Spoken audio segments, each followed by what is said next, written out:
천지 만물을 창조하신 우리 하나님께서 예비하신 축복을 우리에게 전해주는 통로로 이 땅에 세우신 두 개의 기관이 있습니다. 그 하나가 가정이고 또 하나는 교회입니다. 하나님께서 그 자녀들인 우리를 위해서 세우신 가정과 교회, 이걸 통해서 누리는 축복을 원하지 않는 자가 있습니다. 마귀라고도 일컬어지는 사단입니다. 그 사탄은 여러분과 내가 이 땅에서 하나님의 자녀로 행복하게 하나님 주신 축복을 누리면서 사는 걸 원하지 않습니다.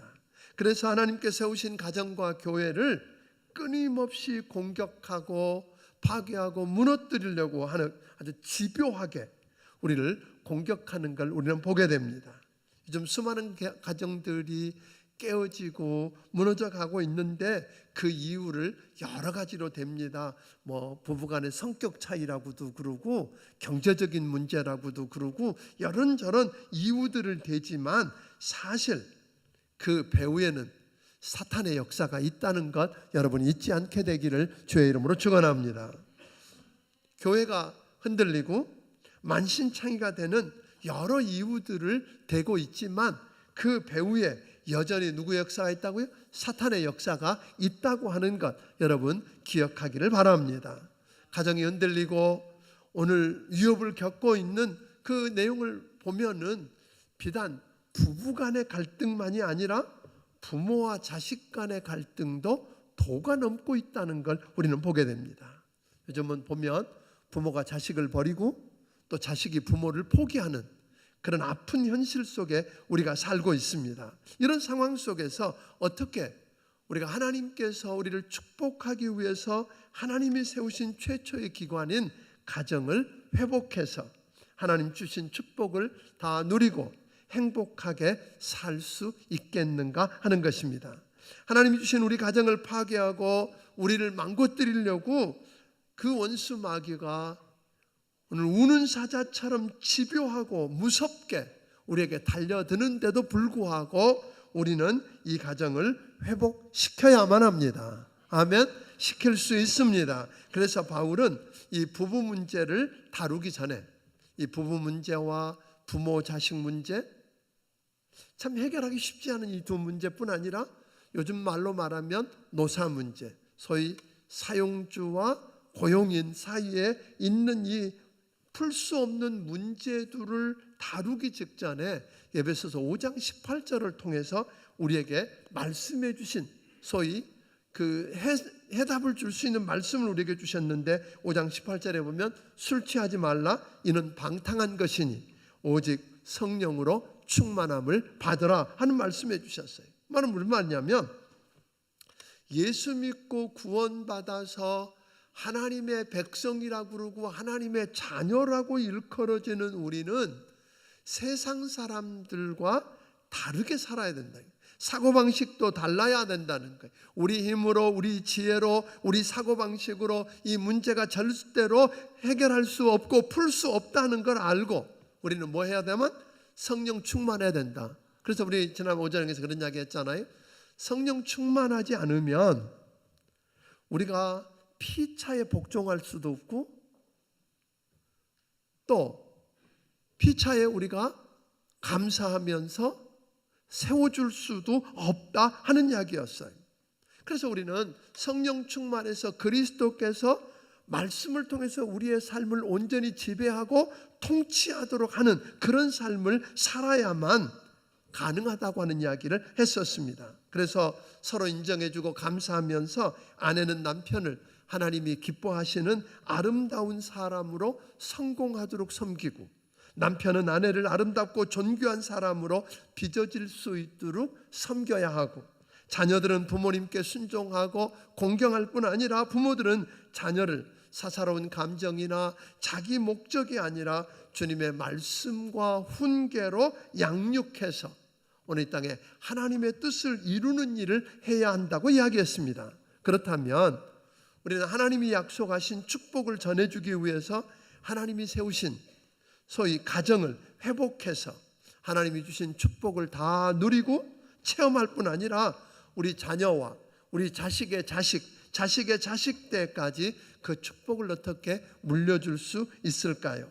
우리는 지난 5장에서 부부 문제를 이미 다뤘기 때문에 그분은 놔두고 오늘은 부모와 자식 간의 관계를 어떻게 해야 우리가 바로 회복할 수 있겠는가? 그러니까 사실은 우리가 지난번에 이야기했거든요. 하나님이 축복으로 주신 가정이 요즘은 뭐예요?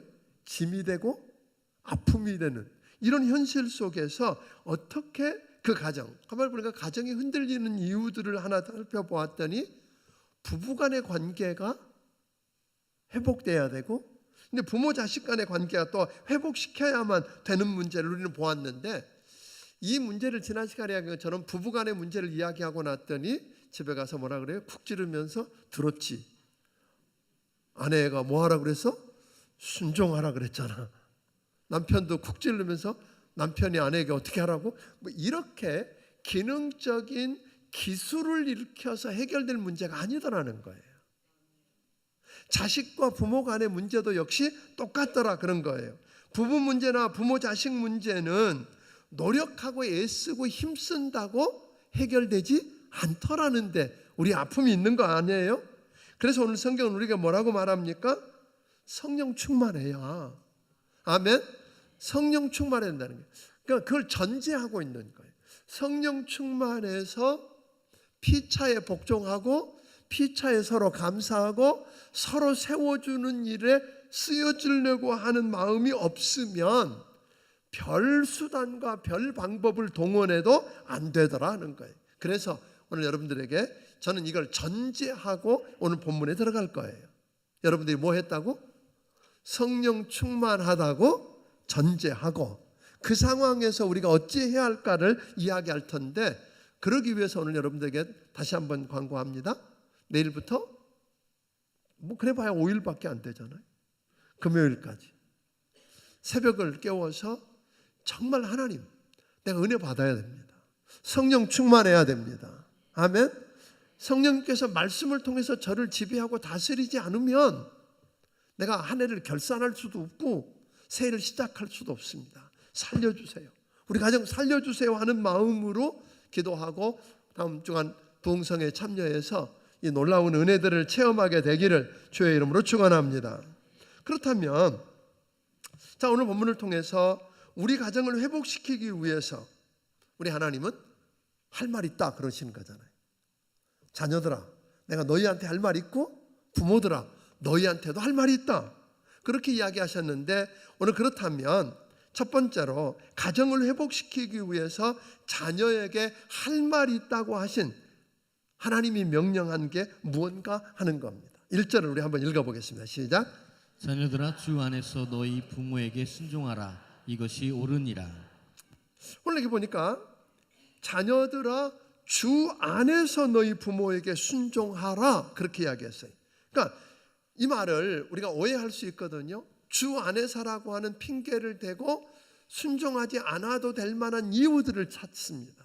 마치 바리새인들이 그 부모님께 순종하지 않게 공경하지 않는 이유를 고르반이라고 하는 하나님 섬기는 이유를 가지고 들이댔던 것처럼 그럴 수 있는데 오해하지 마세요. 여기서 주 안에서라고 하는 말은 네가 그리스도인이라고 한다면 주님 때문에 믿지 않는 사람과는 다르게 더더욱 부모님께 순종해야 한다 이런 이야기예요. 아멘. 믿는 것을 핑계 삼아서 부모님께 순종 안 해도 되고 공경 안 해도 된다 이런 이야기 아니라는 거예요. 그러니까 우리가 오해할 수 있는 거죠. 하나님은 왜 우리가 그러면 이렇게 부모님께 순종해야 되느냐면 옳은 일이다. 그러니까 옳은 일이니까 당연한 일이니까 하나님의 그 창조 섭리에 맞으니까. 아멘. 창조 섭리에 맞으니까. 그러니까 하나님의 말씀에 어긋나고 창조 섭리에 어긋난 일이 아니라면 당연히 뭐 해야 된다? 핑계대지 말고 그리스도인이기 때문에 믿음 때문에 주님 때문에 더더욱 순종하게 되기를 주의 이름으로 축원합니다. 그런데도 한국 사회에서 기독교인이 된다고 하는 건 불효자식이 되는 거라고 생각하는 사람들이 간혹 있습니다. 왜냐하면 예수 믿는 사람들은 보니까 조상에게 제사도 안 드리더라. 그러니까 불효자식이다. 그렇게 이야기하는 거거든요. 돌아가신 부모님, 알지도 못하는 조상님 무덤에 가서 음식 차려놓고 제사를 지내는가 아닌가에 따라서 효도냐 아니냐를 가린다는 게 안타까운 일이죠. 살아계실 때 그게 효도가 아니라 살아계실 때 마음 편안하게 해드리고 살아계실 동안에 순종하고 기쁨을 드리고 부모님을 잘 존경하는 것이 효도라고 성경은 말합니다. 아멘. 죽은 다음에 쫓아다니면서 잘 차려놓고 제사 잘 지내는 것, 그건 대부분 보니까 자기 얼굴 내는 거예요. 자기 체면 세우는 거지 돌아가신 부모님하고는 아무 상관없는 거예요. 그 효도 아닙니다, 여러분. 아멘. 그래서 오늘 본문과 동일한 내용을 다루고 있는 골로새서 3장 20절에 보면 이렇게 이야기하거든요. 자녀들아, 모든 일에 부모에게 순종하고 하라. 이는 주 안에서 기쁘게 하는 것이다. 그랬어요. 무슨 말이에요? 모든 일에 순종하면 부모님을 기쁘게 할 뿐 아니라 그 부모님을 내 부모님으로 세우신 하나님을 기쁘게 할 수 있다. 그렇게 이야기하는 거거든요. 아멘. 사랑하는 여러분, 그러니까 이렇게 보면 효도를 가장 강조하고 있는 유교보다 기독교가 진정한 의미에서 효도를 이야기하고 있다는 거 여러분 믿으시기를 바랍니다.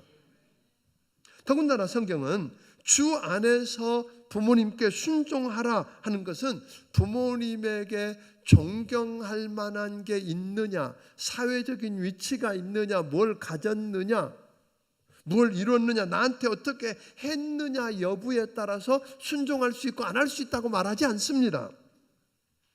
그분을 통해서 내가 왔고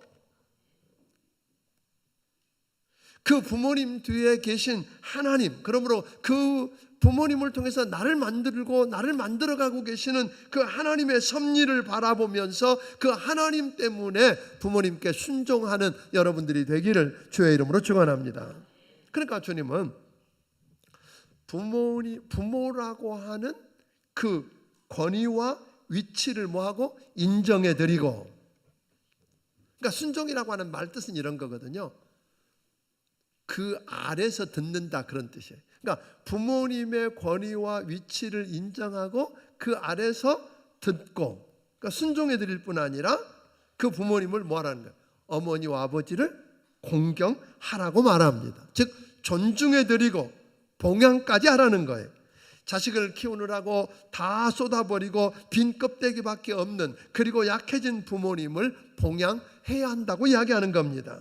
근데 이런 의미에서 보면 순종 없이, 마음의 전연 없이 공경만 하는 건 아첨에 불과한 거고, 공경 없는 순종, 말뿐인 순종은 위선에 그칠 수 있다는 것입니다.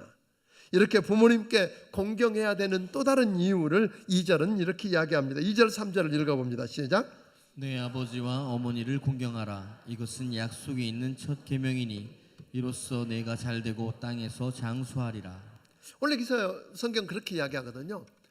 부모님께 순종하고 부모님을 공경해야 하는 이유를 아까 옳은 일이고 당연한 일이고 창조 섭리에 맞기 때문일 뿐만 아니라 첫 계명이라는 거예요. 무슨 말이냐면 10계명 중에 1계명부터 4계명까지는 인간과 하나님과의 관계에서 우리가 뭘 어떻게 해야 할지를 말했다면 5계명부터 10계명까지는 사람과 사람의 관계 속에서 우리가 무엇을 어떻게 해야 할지를 이야기하는데, 그 첫 번째 자리에 뭐가 왔다? 부모님께 순종하고 공경하라는 말이 먼저 왔단 말이에요. 이 말은 뭐예요? 사람과 사람 사이의 관계를 푸는 그 실마리는 어디로부터 온다? 부모를 공경하는 것으로부터 온다는 거예요. 그러니까 사실요, 요즘 집에서 부모의 권위를 인정 안 하고 부모를 공경하지 않고 순종하지 않는 자녀들은 대부분 오면 학교에 와도 학교의 선생님의 권위도 인정 안 하고 나라의 권위도 인정 안 하고 하나님의 권위도 인정 안 하는 걸 보게 됩니다. 그러니까 거기서부터 시작되었다 하는 걸 이야기하는 거죠. 자, 이렇게 우리가 부모님께 순종하고 부모님을 여러 모양으로 공경해드리고 봉양하는 것, 이렇게 하면, 오늘 2절은 뭐 하라고 그랬어요? 그렇게 하면 3절에 이로써 내가 뭐한다? 잘되고 뭐하리라? 장수하리라. 잘된다는 의미에는 두 가지 의미가 있습니다. 잘되고에는 하나는 하나님이 축복하신다는 의미도 있고, 또 하나는 뭐예요? 내가 부모님께 순종하고 뭐 했더니? 공경했더니 내게 오는 축복은 뭐냐면 내 자녀들이 그렇게 하더라 이 말이에요. 보여준 대로 한다는 거 여러분 아세요? 실제로 성경에도 보니까 아브라함이 100세에 얻은 아들 이삭을 하나님이 모리아산에 가서 하나님께 바치라고 그런단 말이에요. 이해가 안 되고 말이 안 되는데 주신 하나님이 말씀하니까 하나님께 순종하고 드리기로 하지요. 그런데 그 아브라함이 하나님 앞에 순종하고 공경하는 그 모습을 보았던 이삭은 20살이 훨씬 넘었으니까 100세 넘은 노인 하나쯤 뿌리치고 얼마든지 도망갈 수 있는데 그대로 순종하고 제단 위에 엎드리는 걸 보면 여러분 결국은 뭘로? 여러분 자녀들이 순종하고 여러분 자녀들이 여러분을 공경하는 효도하기를 원한다면 부탁합니다. 먼저 하시기를 주의 이름으로 축원합니다. 여러분 부모님께 순종하고 공경하십시오. 오늘 살아계신 하나님 아버지를 순종하고 공경해 보세요. 그러면 아이들이 그렇게 하는 축복을 누릴 거라는 거예요. 뿐만 아니라 하나님은 예레미야서 3장 5절을 통해서 보면 5절부터 보면 그 레갑 족속이 나옵니다. 요나답과 레갑 족속의 이야기가 나오는데 어느 날 그 레갑 족속의 자손들 앞에 포도주 한 사발씩이 놓여지고 사람들이 포도주를 마시라고 그러는데 레갑 족속이 안 마시겠다는 거예요. 건강 때문에 안 마시겠다는 이야기도 아니고 다른 이유를 대는 게 아니라 우리의 조상 레갑과 요나답이 이거 하지 말라고 말씀했기 때문에 그 말씀에 순종하기 위해서 안 먹겠다는 거예요. 하나님이 그걸 보시고 예레미야서 35장 18절 19절에 가면 그렇게 이야기하거든요. 요나답의 명령을 순종하여 그 모든 훈계를 지킨 너희를 보니까 좋다는 거예요. 그래서 하나님이 요나답과 레갑의 자손들이 하나님 말씀에 내 앞에서 영영이 끊어지지 않는 축복을 주겠다고 이야기한단 말이에요. 무엇 때문에요?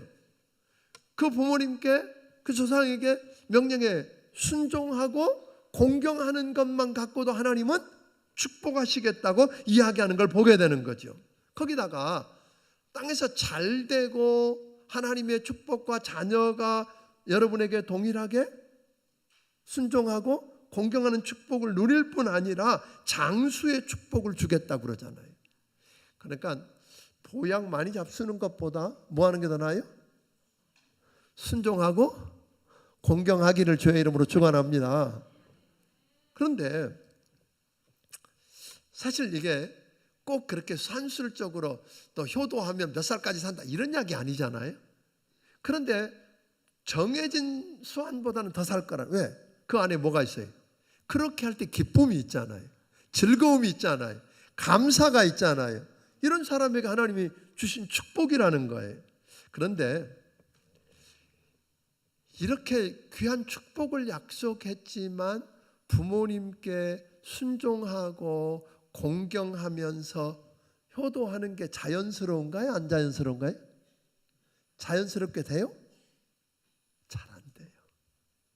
그래서 성경은 로마서 1장 28절에 보니까 하나님을 마음에 두지 않고 사는 사람들, 그런 사람들에게 일어날 일들을, 그 악한 일들을 쭉 나열한 가운데에 두 가지를 더 했는데 그게 감사치 않는 거고 하나는 부모를 거역하는 거라 그랬어요. 그러니까 우리는 자연스럽게 내버려 두면 부모에게 순종하고 공경하게 돼 있는 게 아니라 자연스러운 건 부모를 거역하는 거고 감사치 않는 거라 이 말이에요. 악한 것들과 함께. 뿐만 아니라 디모데후서 3장에서도 마지막 때 말세가 오면 주님 오실 때가 되면 일어날 악한 일들을 이야기하는 중에 두 가지를 더했는데 하나가 뭐예요? 감사치 않는 것과 더불어서 부모를 거역하는 거라 그랬단 말이에요. 그러니까 부모님께 순종하고 부모님을 공경하고 이렇게 사는 건 자연스러운 일이 아니라 이 말이에요. 자동적으로 되지 않는다 이 말이에요. 그냥 안 된다 이 말이에요. 훈련이 필요한 거고, 되기 위해서 뭐가 필요해요? 성령님의 도우심이 필요하다 이 말이에요. 그래서 뭘 전제로 했어요? 성령 충만 받아야 된다 그런 거예요. 아멘. 그러니까 여러분 자녀들이 여러분에게 순종하고 오늘 여러분을 공경하는 그런 효도 받고 싶으면 뭐 하라는 거예요? 여러분 자녀들이 말씀에 서서 오늘 여러분 훈련받고 성령 충만하도록 도와주시기를 주의 이름으로 축원합니다. 효도해라고 소리 질러갖고 효도하는 놈 없어요. 절대로 안 해요. 오히려 귀를 막으려고 하지. 내가 먼저 자연스럽게 주님 말씀대로 땅에서 잘되고 장수하는 축복을 누리면서 우리 자녀들이 내게 순종하고 공경하는 축복을 누리고 싶으면 먼저 내가 부모님께 순종하고 공경해야 되는데 그 일이 내 마음대로 안 되니까 뭐가 필요해요? 하나님 내게 성령을 부어주십시오. 하나님 성령님께서 말씀을 통해서 나를 다스려 주세요. 이게 오늘 여러분의 고백이 되기를 주의 이름으로 축원합니다. 그런데 이게 공경하고 순종하고 공경하는지 안 하는지 그게 뭔 일인지 잘 생각 안 날 텐데, 그 투자의 규제라고 하는 워런 버핏의 이야기 중에 이런 이야기가 있어요. 썰물 때가 되면 누가 알몸으로 수영했는지 금방 안다. 그러니까 밀물 때 물이 가득 차 있을 때는 옷 벗고 수영하는 놈인지 옷 입고 하는 건지 모르지만 썰물이 되면 금방 안다 이 말이에요. 우리는 평상시에 몰라요. 그러나 오늘 기억하세요. 여러분과 내 인생에도 분명히 물이 빠지는 썰물 때가 있을 것입니다. 그때 다 드러난다 이 말이에요. 아멘. 그러니까 오늘 여러분 그날이 오기 전에, 아멘. 그러니까 자식들이 순종하지 않고 공경하지 않는다고 비난하기 전에 나를 들여다 볼 수 있었으면 좋겠고, 그들을 비난하기 전에 내가 그들을 말씀으로 훈련하고 성령에 사로잡혀 살게 했는지를 들여다보면 쉬울 거라고 생각합니다.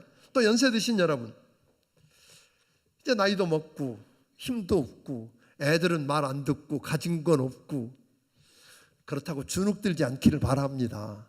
아직 여러분의 전성기는 다 오지 않았습니다. 그 웨인 데니스라고 하는 심리학자가 말하기를 역사상 가장 위대한 업적의 35%는 60대에 의해서 이루어졌고, 역사상 위대한 업적의 23%는 70대에 의해서 이루어졌고, 역사상 위대한 업적의 6%는 80대에 의해서 이루어졌다. 그러니까 60대 이상 되신 여러분 주눅들지 마세요. 아직 여러분의 전성기는 있습니다. 64%의 위대한 세계를 움직였던 업적이 그때 이루어졌다는 거 아니에요? 그러니까 너무 작은 일에 그저 실족하고 다 끝났다고 주저앉지 말고요, 다시 일어서서 여러분이 먼저 하나님 아버지 앞에 순종하고 하나님을 공경하고 또 여러분의 자녀들이 그렇게 되는 놀라운 축복을 경험하게 되기를 주의 이름으로 축원합니다. 두 번째로, 가정을 회복하기 위해서 부모에게 할 말이 있다고 우리 주님은 말씀하시는데, 할 말이 있다고 말씀하신 그 명령이 무엇인지를 우리 4절을 통해서 살펴봅니다. 4절을 읽어봅니다. 시작. 또 아비들아 너희 자녀를 노엽게 하지 말고 오직 주의 교훈과 훈계로 양육하라. 아멘. 중국 속담에 보니까 한 세대가 나무를 심고 다음 세대는 그늘을 얻는다 그래요. 여러분, 우리는 이 악한 세계에 타오르는 태양으로부터 우리 아이들에게 그늘을 제공하기 위해서 무엇을 심고 계시는지 생각해 보았으면 좋겠습니다. 퍼져나오는 빛으로부터 우리 아이들을 보호하기 위해서 여러분은 무엇을 하고 계시냐는 말입니다. 우리 아이들에게 여러분은 뭘 하고 계세요? 옛날 이 말씀의 배경은 이런 겁니다. 아비드라 그랬는데 사실은 아버지만을 의미하는 건 아닙니다. 어머니도 포함되는데 아비라고 이야기했던 것은 이 글이 쓰여졌던 로마 시대에 아버지에게는 절대적인 그런 권한이 있었어요. 아이를 낳아도 마음에 안 들면 뭐 할 수 있어요? 버릴 수도 있고 죽일 수도 있고.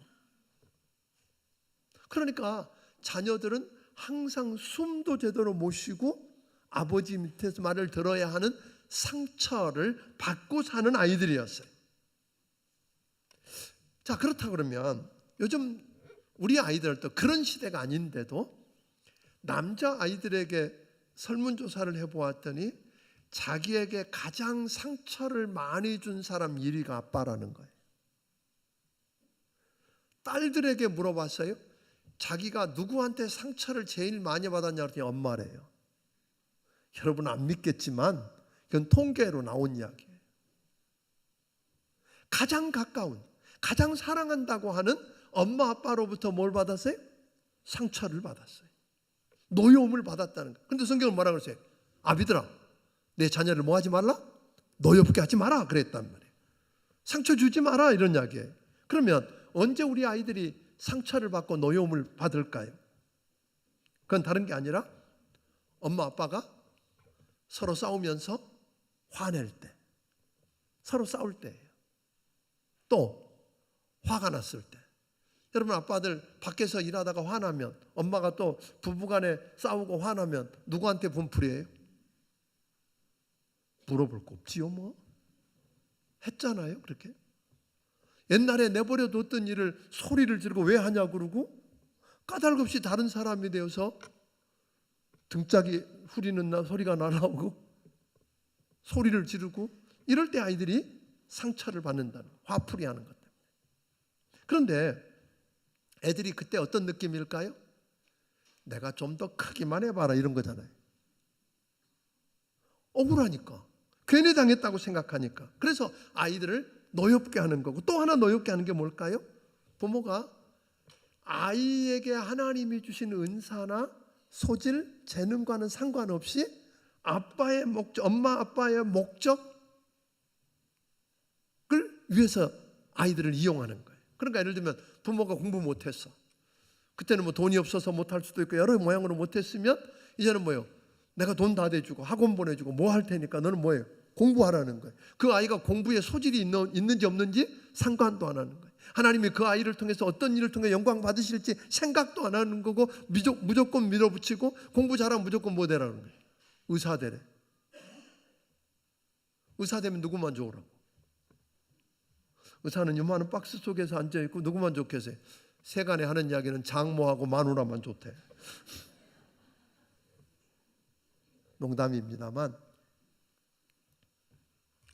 전혀 아이하고 상관없이 내 체면, 내 자존심을 위해서 아이들을 몰아붙이고 할 때에 아이들이 상처를 받고 노여움을 사게 된다. 또 모든 걸 제한하고 아이들을 그저 힘으로 자기 마음대로 할 때고, 또 하나 더 나쁜 건 내버려 두는 거예요. 방치하는 거예요. 무관심하는 거예요. 물론 이런 건 역작용으로 온 거예요. 몬테소리 박사 같은 사람은 자녀들을 꾸짖지도 말고 억압하지도 말라. 스스로 뭘 배울 건지도 선택하고 결정하게 해라. 이런 이야기로부터 시작됐거든요. 그런데 그 사람의 영향력이 얼마나 컸는지 그 후에 요즘 교육하는 거 보세요. 학교에 가면 요즘 뭐라고 그래요? 애들 야단치지 말라 그래요. 때리지 말라 그래요. 혼내지 말고 체벌하지 말라 그래요. 여러분 왜 그래요? 근데 하나 저들이 착각한 게 있는 거예요. 자기들이 생각할 때 그 어린 아이는 천사인 줄 알아. 아무 문제 없는 아이인 줄 아는데, 여러분 그 아이들이 죄 가운데 태어났고 죄인이라는 사실을 아십니까? 그러니까 문제가 되는. 그래서 어떤 분은 이렇게 해석했어요. 애를 키운다는 것은 예쁘고 귀여운 호랑이 새끼 키우는 거하고 똑같다. 처음에 호랑이 새끼를, 예쁘고 귀여운 호랑이 새끼를 데려다가 귀여워하고 예뻐하면서 키우는 거죠. 그런데 이걸 잘못 키워놓으면 얘가 큰 다음에는 뭐가 돼요? 걔가 맹수가 돼서 자기 키운 주인 잡아먹는 거 아세요? 이해가 안 되십니까? 그러니까 그 예쁘고 귀여운 호랑이 새끼를 이쁘게만 하고 또는 구박하든 어떻든 이뻐하든 내버려두든 그러면 크면 주인 잡아먹을 수 있는데, 그 호랑이를 바로 양육하고 길들이고 훈련하지 않으면 그렇게 된다는 거예요. 근데 여러분 자녀가 뭐일 수 있다고요? 그 호랑이 새끼일 수 있다는 거 아세요? 이미 잡아먹힌 사람도 있어. 지금 잡아먹을까 봐 벌벌 떠는 부모들도 지금 많아. 그렇잖아요. 사랑하는 여러분, 그럼 어떻게 할 거냐 말이죠. 그래서 오늘 주님은 그렇게 이야기잖아요. 네 기분, 네 감정, 세상의 어떤 지식이 아니라 뭘로?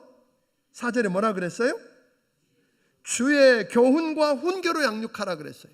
주의 교훈이 뭐예요? 하나님 말씀이에요. 말씀하고 훈계하라는 말이에요. 필요하면 때리기도 하고, 말귀 못 알아들으면 때려야지 어떻게 해요? 알아들으면 안 때려도 때릴 수도 있고, 야단을 칠 수도 있고, 징계할 수도 있고, 그러면서 양육하라는 거예요. 사육하는 게 아니에요. 양육해서 기르란 말이에요. 오늘 여러분, 지난 주일날 제가 다니엘 이야기를 했었어요. 다니엘은 귀족 가문에서 아주 귀한 아이로 태어났어요.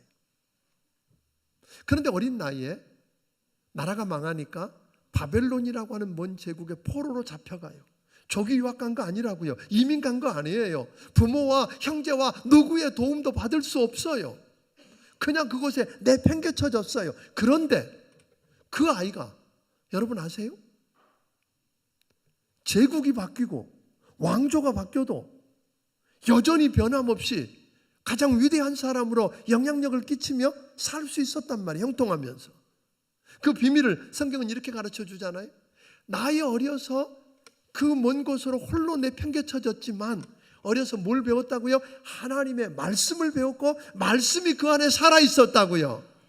하나님이 누군지 알았고 하나님을 신뢰하고 믿었단 말이에요. 그러니까 그는 뭐였어요? 어려서부터 그곳에 끌려가서 시시하게 막 살지 않았다 이 말이에요. 성공하기 위해서 수단 방법 가린 게 아니란 말이에요. 하나님의 말씀을 따라서 뜻을 정하고 그렇게 사는 모습을 보는 하나님이 이쁘니까 지혜를 주시고 능력을 주시고, 아멘? 함께 하셨다 이 말이에요. 믿습니까? 오늘 여러분 자녀들을 위해서 뭘 어떻게 하시겠습니까? 텍사스에 난 경찰서에서 이렇게 조사를 했어요. 자녀 망치는 법, 완벽하게 망치는 법. 애가 하고 원하는 건 뭐든지 해줘라. 얘가 잘못하면 책망하지 말고 비난해라. 그리고 내버려둬라. 애들을 위해서 애들이 뭐 하기 전에 미리 다 해주고 대신 해주고 다 해주라는 거예요. 근데 요즘 우리가 그걸 보면서요, 그러면 완벽하게 망할 수 있다는데 요즘 그런 걸 우리가 봅니다. 어떤 엄마는 애가 뭐가 필요해요? 사회 봉사 점수가 필요하다고 엄마가 가서 대신 봉사 점수 봉사하고 봉사 점수 따다 주고 숙제 대신해 주고 논문 숙제하는 거 리포트 대신 어디 가서 써다 주고. 자식 위하는 거 아닙니다. 그건 완벽하게 망하는 게 만드는 거지. 점수 한 점 더 따면 뭐 할 겁니까, 여러분? 여러분 아세요?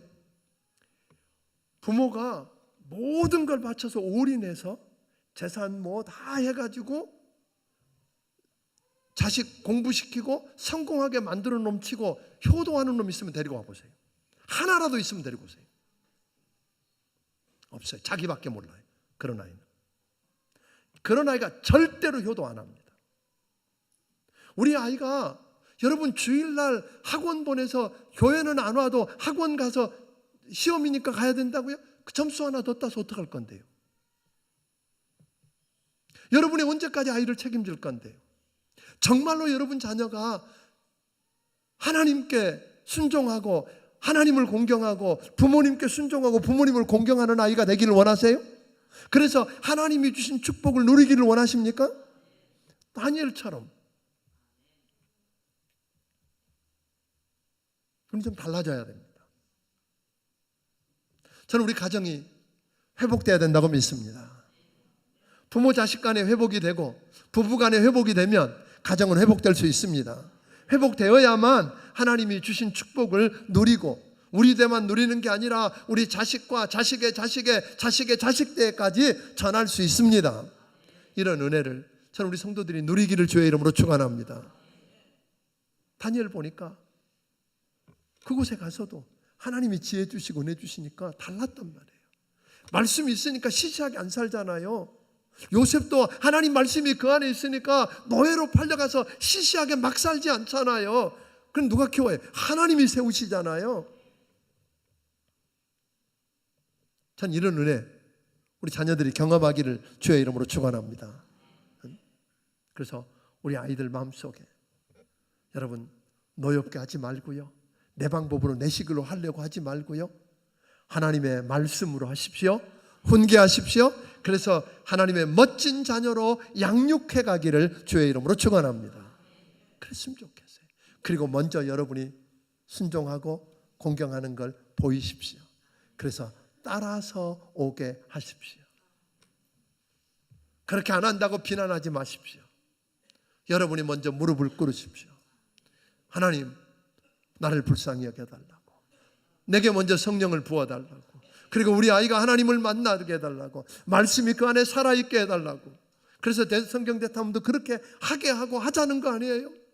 그래서 이번에 성령 충만 받자는 거잖아요. 그 문제가 되면 저는 우리 가정 살아납니다. 희망이 있습니다. 이런 역사를 여러분들이 다 안고 가기를. 지금도 자식 문제 때문에 숨도 크게 못 쉬고 힘들어하는 분들 계신 거 다 압니다. 이번 해가 가기 전에 주님 안에서 그 해답을 찾아내는 하나님이 풀어주시는 기적을 경험하기를 주의 이름으로 축원합니다. 기도하겠습니다.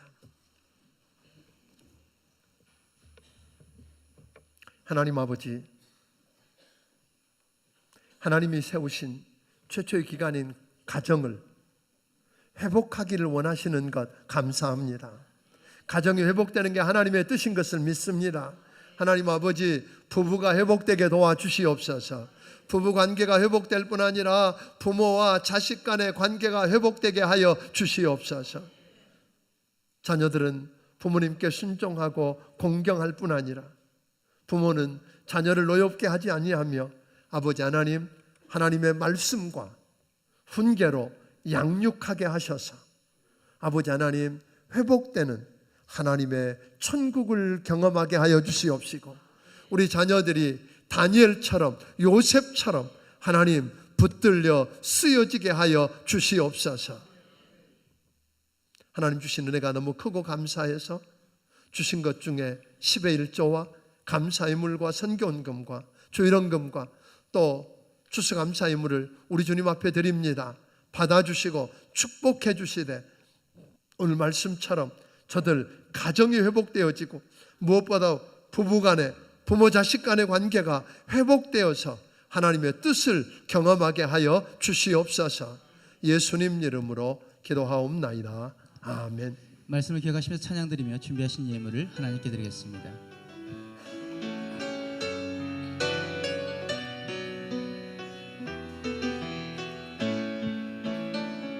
감사해요. 감사해요.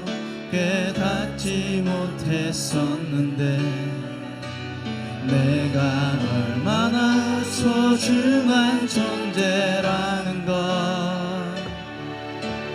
태초부터 지금까지 하나님의 사랑은 항상 날 향하고 있었다는 것, 고마워요.